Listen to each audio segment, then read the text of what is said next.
Yeah, I could almost just read it to you instead of actually having outlined it. It would be easier. Okay. It also was written by Paul about the same time while he was imprisoned in Rome. That would be about AD 60.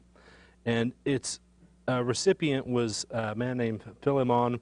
It mentions other people, but you can tell by the way it's written that it's specifically to him.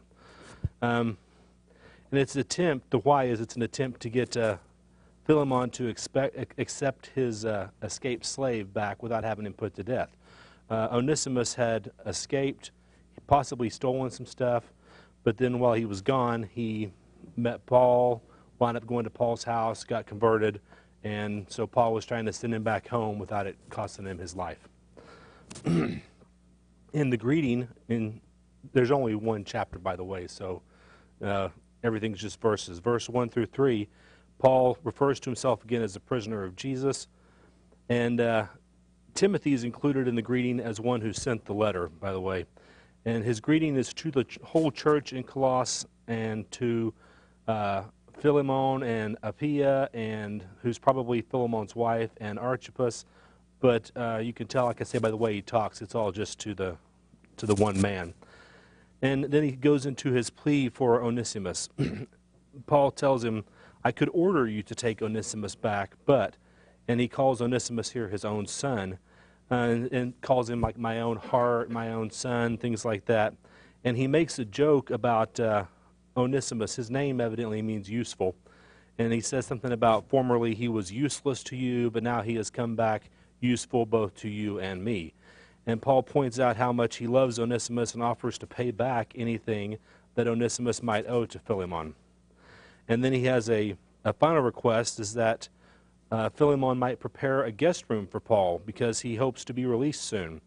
And he finishes with a farewell, and he throws a lot of other people in the farewell. There's Epaphras, Mark, Aristarchus, Demas, and Luke, and a blessing of the grace of Christ to be with Philemon's spirit.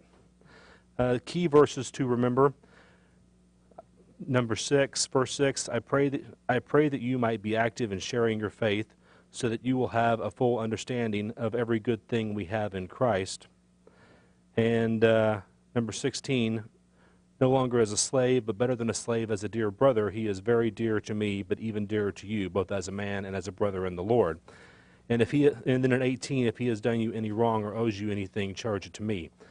I think that's a good kind of Jesusism here. He's taken on Onesimus' sins as his own, and bearing the cost of his sin to get Onesimus to be accepted back to his former master, and I guess soon to be again master.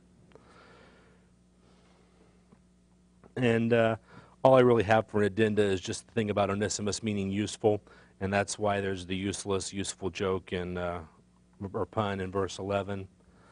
And for the key insight, not only does Paul encourage Philemon to forgive those who trespass against him, Paul takes Onesimus' debts as his own, showing true Christian love. And that's about all I have. Questions directed to our good man, Timaeus?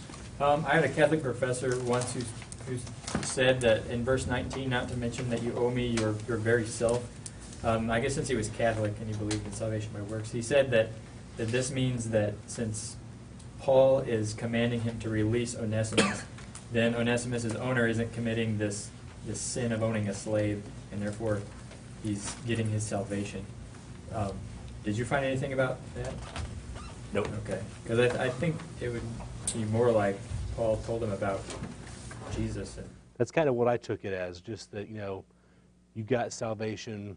I brought you to Christ, and so kind of like you owe me. That's what I took it as. I agree with your interpretation, by the way.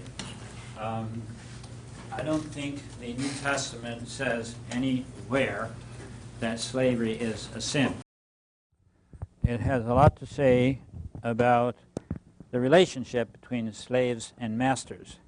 However, what it does have to say, and in this particular book, is that the way slavery was usually perceived is dead wrong. Onesimus could go back to his master and serve him, and his master and he could both be Christians. And this is what Paul is suggesting, that in the light of the societal structure that was, that the master should be fair and respectful to his slave. And we have, of course, the table of duties in Ephesians and in Colossians both, which have to do with duties, slaves to masters, masters to slaves. And perhaps if we want to bring this up to date in terms of where we are in our society today, we might say employer-employee. It is a known fact that some employees get a bad shake from their employers as they don't get a living wage for putting out solid, substantial work. You've heard about the sweatshops as a case in point. And it's also a fact that a lot of workers sort of ease off in their work day and take unnecessary breaks and don't put in a full day's work to earn a full day's pay. So both sides are guilty sometimes, and what Paul is saying, slaves and masters, be fair and honest with each other in your relationships and serve each other in a God-pleasing way. But of course, to forgive the slave here, it was basically unheard of because, as our good brother here mentioned, slaves were nothing. They were considered like property in the Roman world, and you could do anything you wanted to with your property.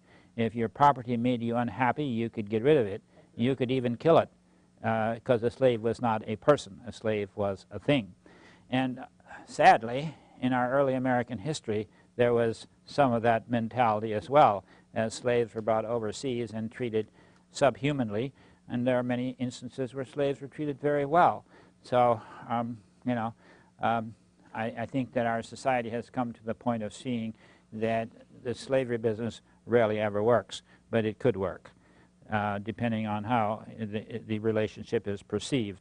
If it's seen as a fair relationship, a mutually agreeable relationship, one that serves both well, then it's another story. And this is what Paul is arguing for here, which was different from what it probably had been before. So the question of, had there been sin in the relationship before? Very possibly. Paul is saying, okay, now rebuild the relationship and carry it on without sin. Well, thank you. Yes, we can say a little bit about this short epistle as well. As was pointed out by Chris already, there is a little bit of punning going on here, and I know that a lot of people think that punning is punishment, but it is not meant to be so in all instances. What you have here, of course, in verse 11 is the commonly recognized pun, where it says here that he who was formerly useless to you is now useful. All right, so a Christos, useless, you Christos, useful. Yes, that is a pun.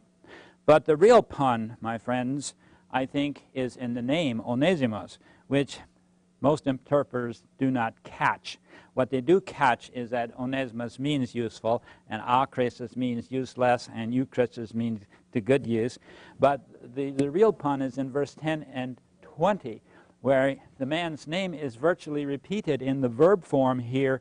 May I have some benefit from you, Paul is saying. He's going to visit, and I want you now to give me a little payback for giving back, this good slave to you.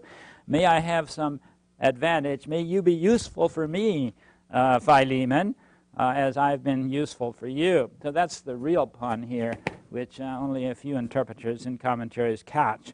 But, of course, now if they took their Greek seriously, they would catch it right away, wouldn't they, Chris? All right, thank you.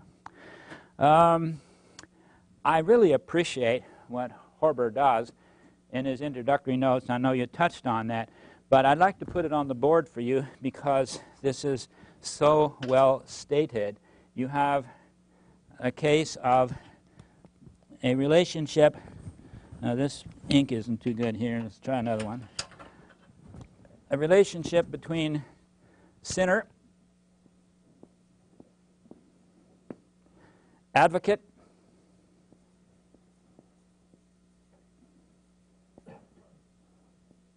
and the forgiver.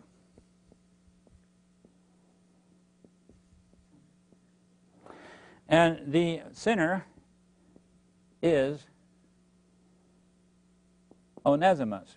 He is the slave who probably absconded with property from his master and ran away, and thus by running away also is personally stealing from the master because he's his master's property, but he may well have been also a thief. He is the sinner. The advocate for him is, in this epistle, Paul.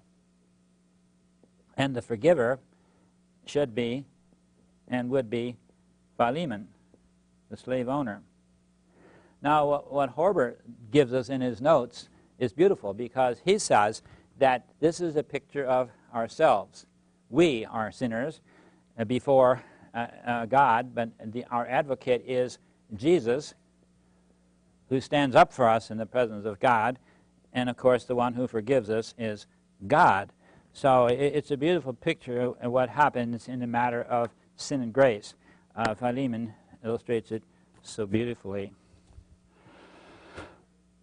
Well, Martin Luther is quoted as saying, "We are all Christ's Onesimi if we believe." In other words, if we are people of faith, we will also be forgivers, as Onesimus is asked to be.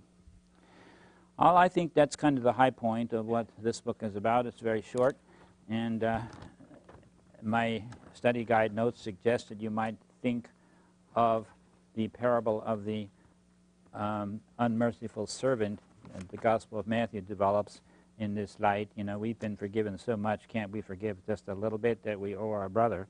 And that seems to be the point of this writing.